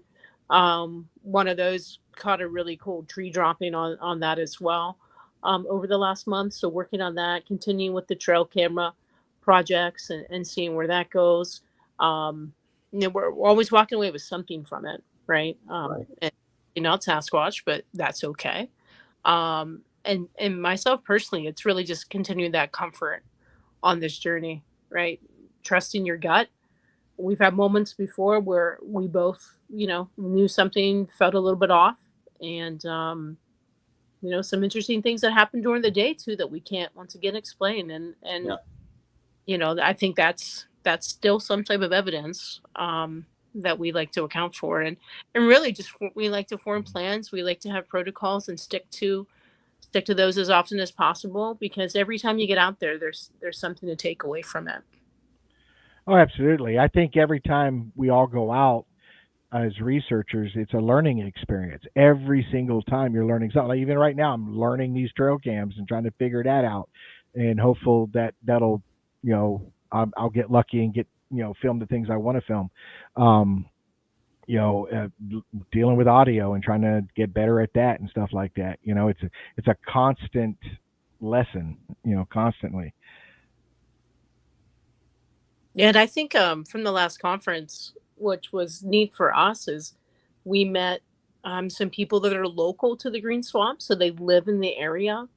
And it was just several weeks back, we got a piece of audio that was sent to us, and we were able to compare it to a noise we heard during the day that sounded very, very similar. And, proximity to both those locations were close. And so these open opportunities to meet other people, and they trust you and they feel, hey, it's better to work together, right? Like bring each other up. Let's not pull each Right. other. And I think the podcast, right? Like pay respect to other people in this field, even if you don't agree with what they're doing, right? And you have different beliefs. That's okay. There's nothing wrong with that, but there's no reason to Oh yeah. I talked to so many people throughout the years, and I've made some great friends or connections or whatever, and we don't always agree. You know what I mean? But we're respectful enough that we're still friends when we walk away from this, because in the end, none of us are experts, and we're not getting paid for this. By definition, this is a hobby. By definition, you know what I mean? And I'm a all in type person. If I were to take up golf tomorrow, I would try to buy the most expensive golf clubs. I need the best golf shoes. I need to look the part when I go out there, and I need to take lessons. I need to get good at this. I'm all in, and but it comes at my own expense. And this Yep. thing is very expensive. It's expensive. I've bought a lot of gear. I've destroyed a lot of gear. I've replaced a lot of gear, and that's just. And we're not talking. And when we say gear, people, we're not talking about all the electronics. You got tents, sleeping bags, chairs, coolers. I mean, the gauntlet just runs forever, and you're investing Yep. in all this stuff to when you do these campouts that you at least find some level of comfort. You know what I mean? And all these different things, that you need out there, buying a poncho that someday it might rain and it can be used as a tent. You know what I mean? And you try to plan things where when I buy stuff, I try to find what is small enough and light enough that I can pack it and not weigh myself down. See what I'm Totally saying? agree. And We do the same. you got to plan smart and stuff like that, But like I said, we're all every day we're learning. There are famous people in this field that have done this for 50 years and never got a sighting. You know what I mean? That's right. And there's film crews that have been out there with $1,000 pieces of equipment, thousands of dollars pieces of equipment, and drones and everything else, and got nothing. See what I'm saying? That's squatching. And me and you talked about this. We talked about this the other day, Troy. Um, that if you've got somebody that every week they're posting evidence, and every week they're posting a video, or every week they're showing this and this and this, that's a red flag for me.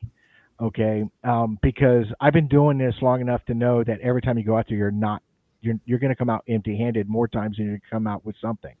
And my videos show that. On my channel, I show that. Hey guys, we didn't get nothing today, but I had a fantastic time. We'll try again next week or whatever. But you have these channels that every week they're producing all this evidence, and I'm like, that's not possible. It's just not. The population isn't big enough for that. Yeah. It isn't. I got an opportunity to sit down, physically with Dr. Jeff Meldrum, and I got an opportunity to ask him some questions. And one of the questions I was first, of course, does he believe, and blah blah blah. And we got into that, and he's actually a true believer in Bigfoot. But I asked him, I said, how many do you think are in the state of Florida? You know what I mean? And he has this mathematical equation he does referring to the migration of bears and bear population, stuff like that, because that's the closest thing we have to this thing and stuff like that. So he's formulating. Now, granted, this is his formula. But he is a scientist, and he estimated in the state of Florida anywhere from 80 to 100, for example. He might have said 120, 80 to 120. But when you look at a state that's so large, and Florida is a very large state, and we have 17 million acres of forest. Mm-hmm. So if somebody telling me there's no Bigfoots in Florida, y'all just don't have the force for it, you need to come down here.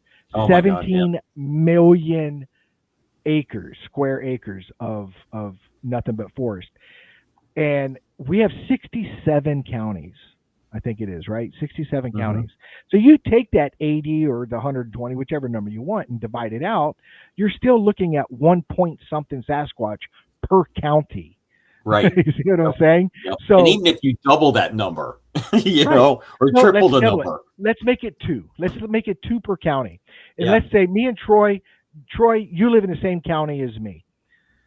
But we don't know each other. I don't know where you're at in that county, and you don't know where I'm at in that county. But we get up one morning, and we're going to try to find each other. What are the possibilities? Oh, my God. What is the chances in a 10-year mm-hmm. period that me and you are going to walk across each other's path? See what I'm saying? That's how difficult it is to find this creature.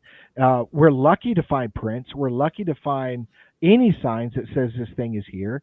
And but as far as a actual visual sighting, which I'm big on video. I don't take photographs. I take video because I want to catch it in motion, in movement, mm-hmm.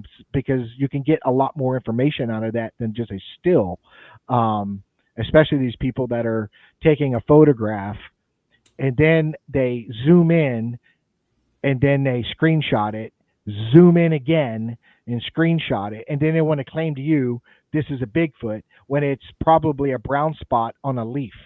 Right. See what I'm saying? Yeah. They took a photograph of I've seen it where they take a photograph of an oak leaf and they zoom in so much that little brown spot on the oak leaf looks like a Bigfoot. You know what I mean? And it's ridiculous. Photos. Yeah. I mean, I love photos. Don't get me wrong. I love photos. Photos are awesome, but video is the only way to go. Yeah, video is the way to go. Even my trail cams, I don't even set them for pictures. I set it strictly for video. It's all video. That's how I set mine. Because a deer walking across, you can tell so much about the deer. Oh my God! It'll be the same with a Sasquatch. when it walks out. As hunters, you were a past hunter. I was a past hunter. That's what draws us to areas is when we go out there, we see it as a hunter. What are the signs that this is a viable location to start investigating? So let's say for deer, we find prints, rubs, scrapes, droppings. We find food sources that deers like. Mm-hmm. So we're like, this is a good area. There's a good game trail. I mean, all this information accumulates to say that deer come in this area. So I don't want somebody coming to me saying, well, I've never seen a deer out there. You got all these signs that says there are deer here. So when we go into an area and we find, let's say, a tree arch, and then all of a sudden you find a print, and then you find, so you're like, okay, it's little things are starting at little things. So I'm going to go ahead and just be simple about it and just leave an audio. I'm just going to leave an audio equipment for one night or 3 nights. You come back, you check it, you got some fantastic audio. You're like, okay. So it's, as time goes by, it starts to accumulate. And then you're like, this is a viable area that needs my attention on, a longer period of time. See what I'm saying? I'm a big believer that they move. They don't just stay there. You have to move with the food sources. You know what I mean? And if I got 20 chickens around me, and after a month I've ate all the chickens, I got to go somewhere else and find more chickens. Chickens, for sure. So they're going to move where the hogs go, where the deer go, and stuff like that. And then at some point, it circles back around, and those animals end up back in this area, and it will follow them back to this area. I'm not big on migration, like they're leaving the state of Florida because it's too hot and you're going up north. You know what I mean? But I think there's some movement, and when you've got, I can go on my research area, I can go to 3 different counties, and nobody will ever see me. I can just cut across 3 counties. Occasionally I have to cross a gravel road, or I might have to cross a field, but I'm right back into the forest. And if I do all this at nighttime, you're never going to see me. Oh, you're never going to see them. Yeah, never. Yep. So, almost impossible. And that goes back to stumbling upon them. You may know where they're at now, but tomorrow, the next day, where'd they go to? And it's difficult because they've got that big, soft foot, So their tracks, their hooves, they're going to cut in a little bit. A soft foot, they're not going to leave a whole lot of track left unless you've got the soil or the substrate that allows that. And then you have to find it, So that's important. This is a foot from the Patterson-Gimlin. Okay. Very flat. Yep. There is no mid-dorsal break. You know what I mean? Distinct toes. Yep. Very large. That's why, some people say, well, it doesn't have, these are your armchair guys. They'll come on and say, well, I saw your picture and it doesn't have a mid-dorsal break. They don't always have a mid-dorsal break. Right. The substrate will determine a lot of that, whether you see it or you don't. Just like the splayed toes. I love, like I was talking about splayed toes before. It doesn't have to be, but it's nice to have it. And you have to look at all that information, because you can't look at just one part of it. You have to look at all the information together and go, okay, this looks like the real deal. Or you know what? It probably most likely is a person. So there's a number of things you have to look at. Yeah, and like I said, it's I think the mid-dorsal break is, I think, to me personally, is more prominent in the younger ones, because they probably still have the ability to climb trees and stuff like that to get out of danger or to hide or whatever. Gorillas do it. They take their young and lift them up into a tree and then go do their thing and come back and get them. So they need that gripping of the feet to hold on and stuff like that. Or if you're going uphill or you're in a slick area, you'll see that mid-dorsal break because it's gripping. It's trying to get its footing. But if it's a regular flat path with not a lot of restraints, it's going to be flat. He's relaxed. He's not having to, he can just walk. See what I'm saying? So, I tell people you got to look at everything, the size, the width, depth sometimes, because sometimes it's, the ground is, the substrate's pretty solid and there's not a lot of depth, but there's telltale signs that says you've got something here. You know what I mean? Totally agree. But like I like these ones where these people take these pictures of a footprint in grass, and where it stepped, there's no grass. It's like his foot ripped up all the soil with it as he walked, when then technically it would have pushed the grass down into the substrate. Into that mud or whatever there was. But all of a sudden you've got this beautiful grassy grass, and this brown footprint with nothing in it whatsoever. See what I'm saying? It doesn't make a lot of sense to me. I have to question it. I'm not saying it is or is not, but it does, as a researcher, it brings up questions. But it throws a red flag. And as you're doing your analysis of that footprint, say you come across one and you see it, you have to take that into consideration. Like, wait a minute, how come there's all this grass around here, this one muddy spot, and he stepped in that one muddy spot? Well, you can tell if it's a muddy spot, right? Exactly. Yeah. Did somebody find that spot and said, this is a perfect place to put a print? Right. Or was it happenstance? Did he just happen to? Yeah. Happenstance. He stepped on that spot, the one bare spot. But when you see it where it's the whole shape is perfect of the foot, you know what I mean? Mm-hmm. That it ripped up, it cookie cutted that out of the grass. That's the one I'm like, okay, I gotta really look at that. I need more information. You gotta give me more information, because people send me stuff all the time, and I'm like, interesting, but I need more information. You know what I mean? For sure. They send me a picture and no measurements. So I think that's one of the tools everybody should have, is a tape measure somewhere. Oh, and if you don't, a dollar bill always works. But you gotta have a tape measure with you. Yeah, tape measure, camera. Yep. And they're easy to stow away. You know what I mean? You can even get the ones that people use for sewing. It's just cloth. That's what I have. You know what I mean? You can roll it up, put it in your pocket, stuff like that. So you guys tell everybody about where they can go to see the evidence that you guys have collected. Go ahead, Desi. Tell us about that. Sure. Can you guys hear me okay? Yep. Yeah. Great. Perfect. So we're on pretty much every social media outlet. So depending on, what everybody follows, in addition to YouTube. So if you go to YouTube, Facebook, Instagram, TikTok, am I missing anything else, Troy? Or our website? You said Facebook and our website, yeah. Yep, Facebook, website, YouTube, Instagram, TikTok, and you search at Sasquatch Origins, you'll find us. So at Sasquatch Origins. The evidence, of course, we have a couple cool PowerPoints or slideshows we have on our Facebook group, and it just kind of walks you through that track find morning and the audio. And then our website has an evidence report form. So if encounter report form. So if you find yourself wanting to share your experience with us, and it doesn't have to be in the Green Swamp, it could be anywhere. You never know. There could be things that are consistent that we've discovered or we've learned about through fellow researchers in the area that we can kind of start working together and compare that information or that data. That helps all of us, and we're here to just kind of, once again, educate each other and provide that cooperation to help solve this mystery.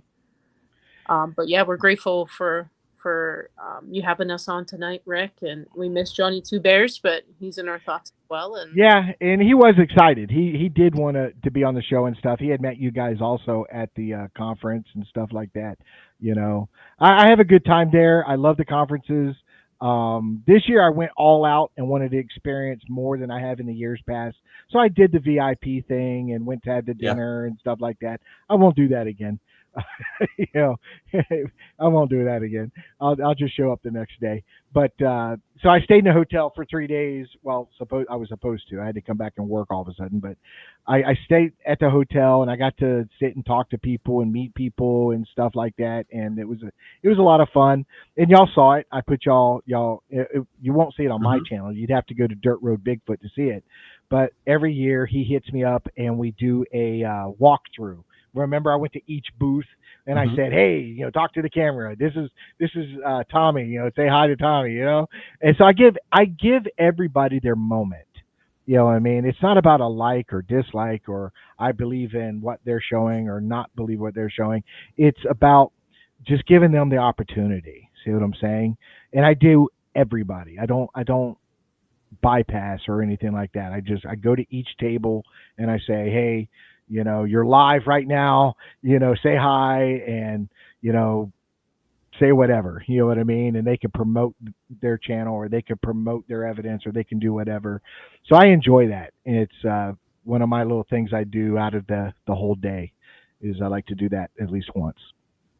Yeah, And it's fun to do. It is. You know what I mean? And it's a good setup. I've done the booth in the past, but you're so restricted. And I want to walk around. I want to talk to people, and I want to, shake hands with subscribers, and I want to do this, this, and this. And when you're sitting at the table, it's fun. I mean, people are coming and talking, but you're stuck at the table because you got all this equipment and you got all this stuff there, and you don't want to walk away. You know what I mean? And so it's kind of and I knew Brian had said he was going to be at the booth to help you guys out because your guys are going to be on stage, and that's really cool. Brian's a great guy. So great guy. Yeah, fantastic. And again, like I said, he's been out here with me. I have an open invite to anybody. So you have our email, and you got my phone number and Messenger. There's a million ways to reach me. And if you guys ever want to come and just spend a day or whatever, we can get out there. I found out we're really not far from each other, Troy. I don't know where you live, Desi, but I'm not far from Troy, so closer than me to Lakeland, and Lakeland's 45 minutes away. And you're closer than there. Yeah, I'm over in Winter Haven. Yeah. And I'm in so just south of Hillsborough. Yeah, I'm like from Winter Haven. I'm on US 27. Yeah. That's it. You just get on US 27 and go south. It's south. You know what I mean? That's it. It's pretty easy. So, it happened, no doubt. Yeah, I mean, anytime I'm, like I said, I'm always by myself. I always look forward to having somebody, come out, and because when I have somebody, I'll push myself to go further or longer or whatever, because I don't have that opportunity by myself. Because like I said, if something were to happen to me, I'm pretty much screwed.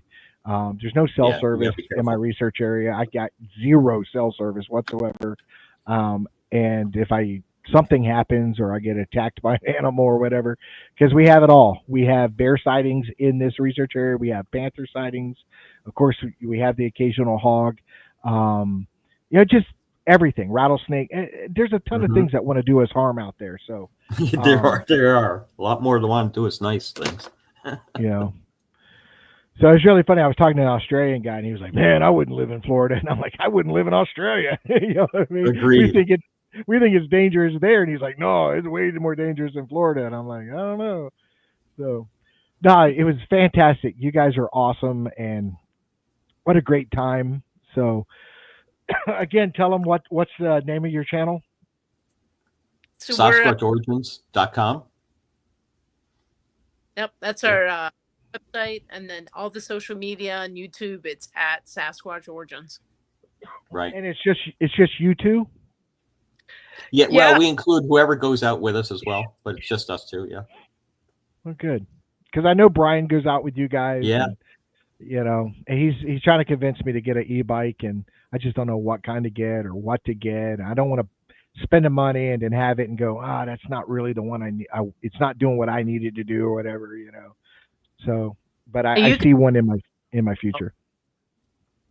What's that, Desi? You can give ours a whirl, and I know Brian will let you try his too. That's the best way. Sample. Yeah, Brian said he's got two of them. I guess one his wife uses, and he said he would bring them both, and that way I have one, he has one, and we can go out and stuff like that. So we'll see. I loaded up with equipment. Yeah, I've got a lot. I just got to pick and choose what I take that day. So, All right, guys, I appreciate it. You guys are awesome. I want to thank the chat room. You guys are, a lot of. I saw new faces today. That's pretty awesome. Everything was really cool in the chat room. Anytime you guys want to be back on, we can have you in the future. It's a lot of fun. You guys were great.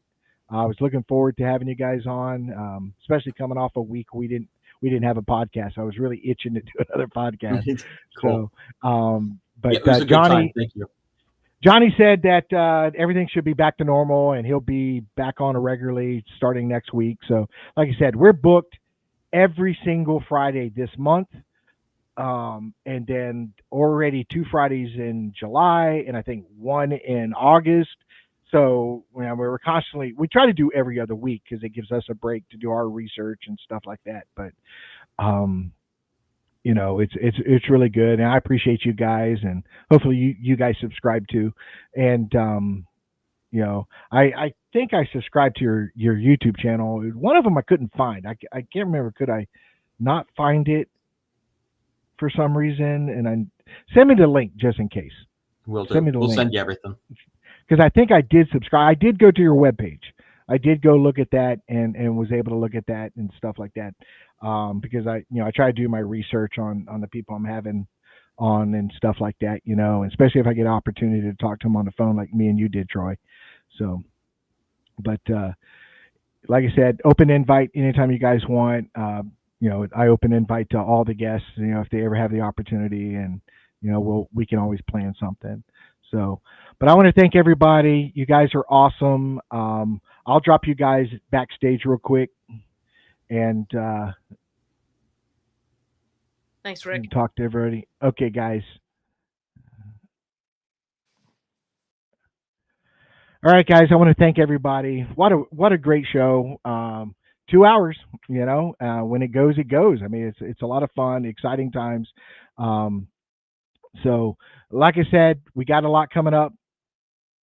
Check us out. Also, check out Sasquatch Encounter Brigade. That's Johnny's research channel. Also, check out my channel, which is BFFG or Bigfoot Florida Guy.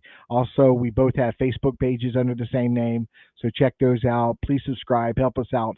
Hit that like button because it really does help us out with the algorithm so people see our show a lot more.